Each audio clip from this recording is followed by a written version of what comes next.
This is an article that came out in the Akron Beacon Journal, Ohio.com.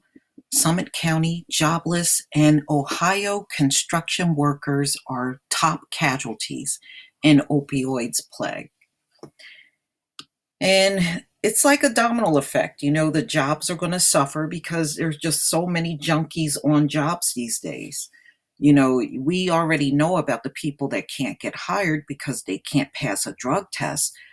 But don't forget about the folks that are going to work every single day and they're also strung out on drugs too.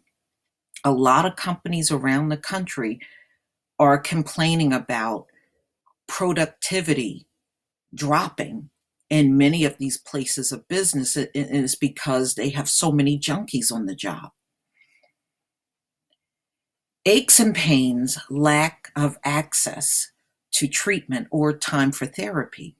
On the job injuries, no health insurance, tough it out mentality, depressed wages, job losses, and the economic downturn. Multiple studies in the past 60 years have linked jobs that require little education and lots of physical labor to shorter lifespans.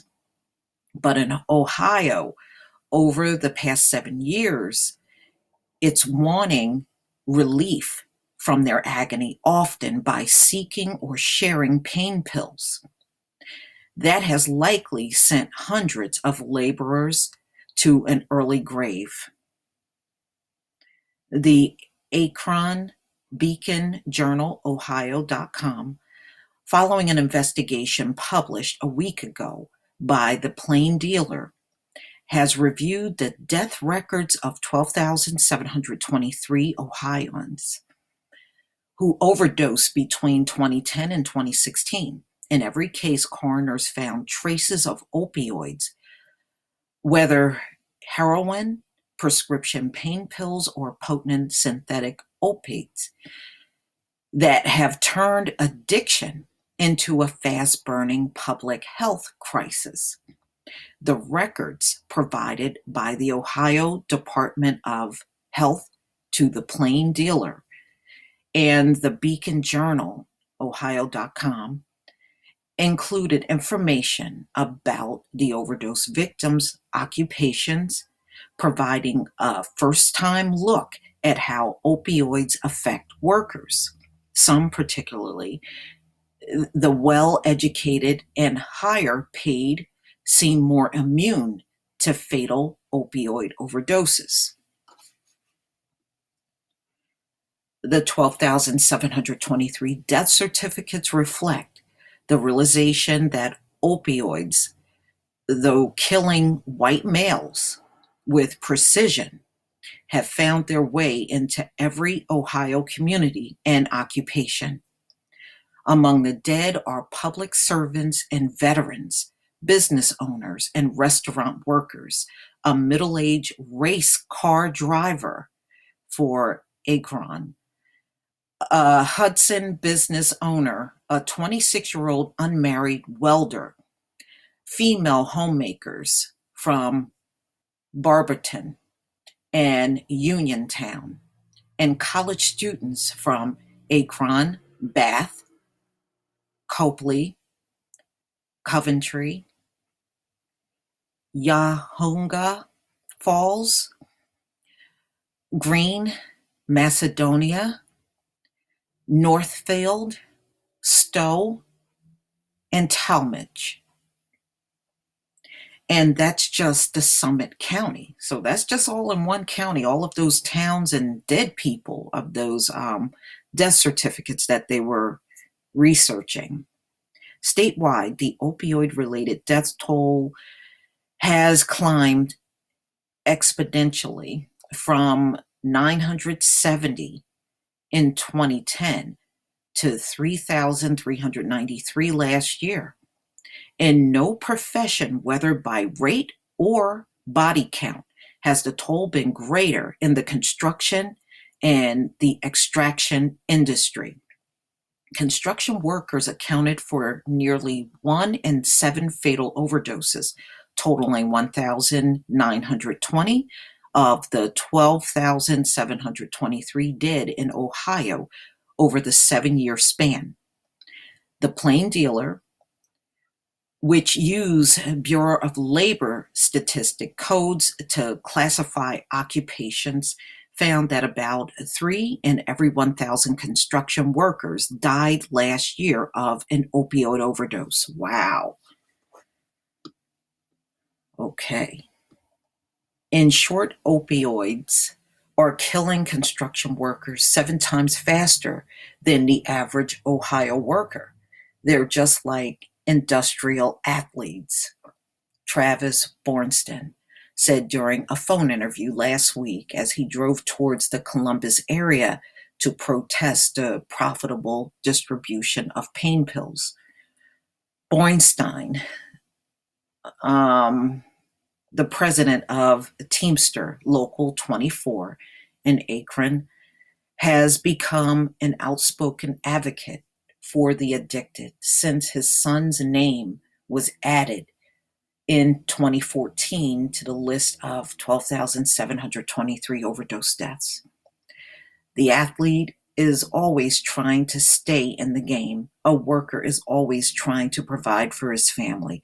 So when a worker gets hit hard, hurt his back, he has to find a way to still provide, Bornstein said. For construction workers, he said, the path to addiction often begins when the worker goes to the doctor. The doctor prescribes Vicodin or Percocet, or until it became taboo, Oxycontin. Those things are so daggone addictive that it doesn't take long to become addicted. Next thing you know, it's 6 in the morning, snowing out, your knees and back are aching, and you say, hey, I'm not feeling too good. So you take one of those pills. And it's on, he said. The union leader joined the army of concerned citizens and blue-collar workers who lit candles outside Cardinal Health before the sun came up Wednesday morning in Dublin, Ohio. Demonstrators and labor leaders in the hardest hit industry have pressured investors to reconsider their stakes in companies that Bornstein and a growing number of state attorneys, generals, and public prosecutors criticize for fueling Ohio's drug problem. Jobless blues.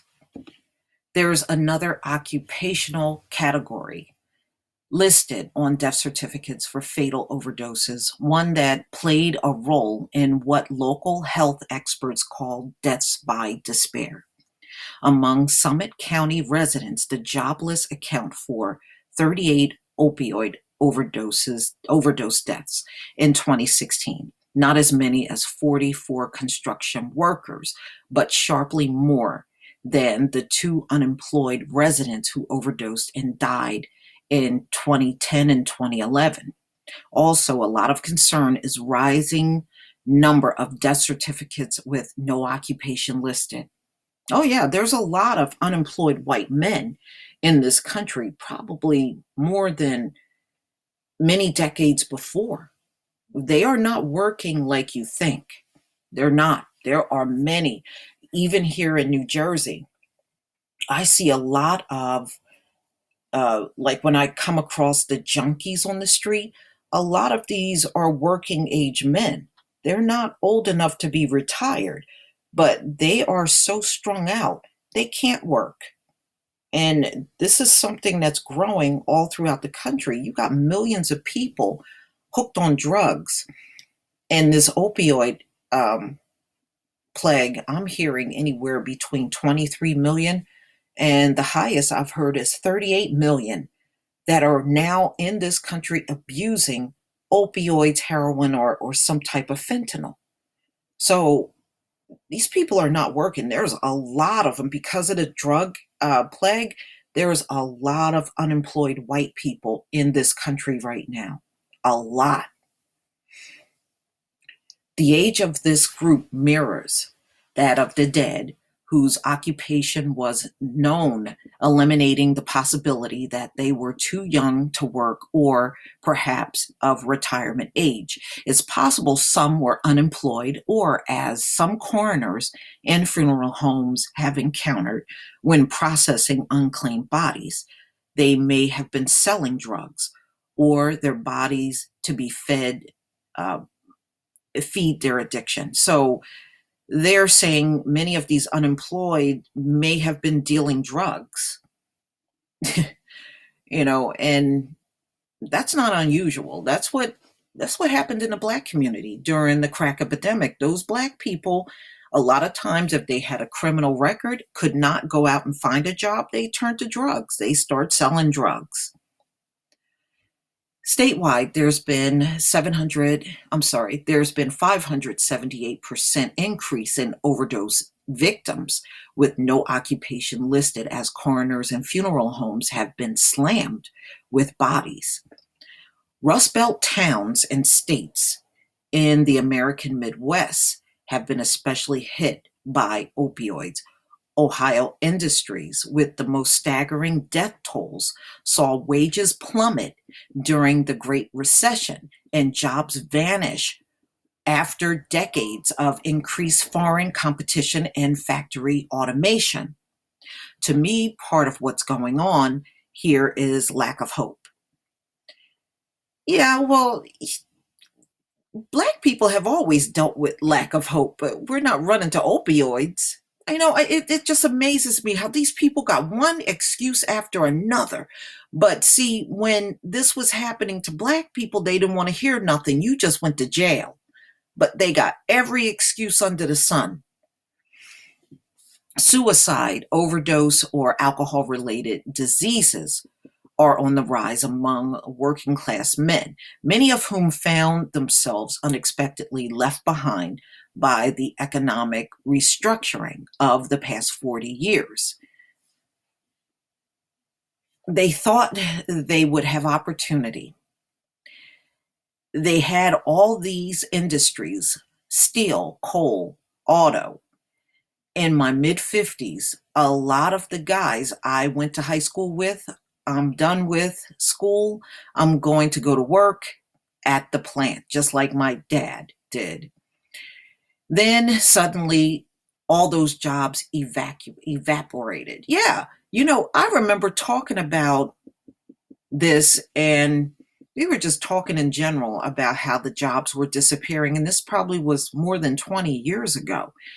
And some white man, stupid, came up and said he wasn't worried about it because it didn't impact him that the jobs were leaving. He wasn't concerned. Now, look at all this concern from them. See, only an idiot would walk up and say some shit like that to you. But let's move on.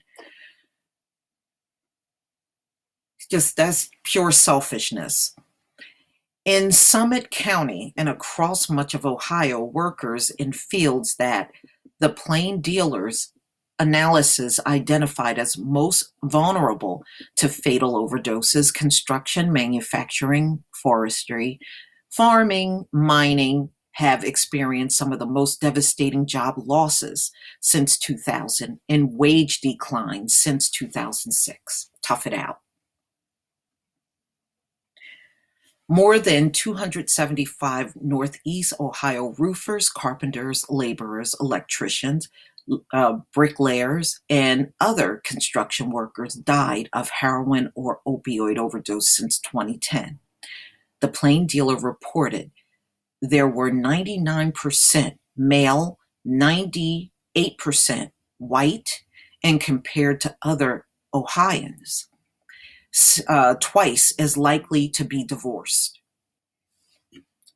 Well, it's bad enough you can't get along with nobody, but you can't get along with your woman either. Nearly 1 in 7 nationally have a substance abuse disorder, according to the most recent national survey on drug use and health. Workplace culture is primed and Okay, so what they're saying is in many of these workplaces, it's a lot of drinking and drug use socially, on a social level. I work construction and said the University of Chicago researcher who studies public health and substance abuse. And at lunch, you'd go out for a drink, and after work, you'd go out for a beer and a shot. That was almost 40 years ago. Well, that stuff still happens now. State-backed pills. The plain dealer also studied a possible link between opioid addiction and injury claims filed by the Bureau of Workers' Compensation.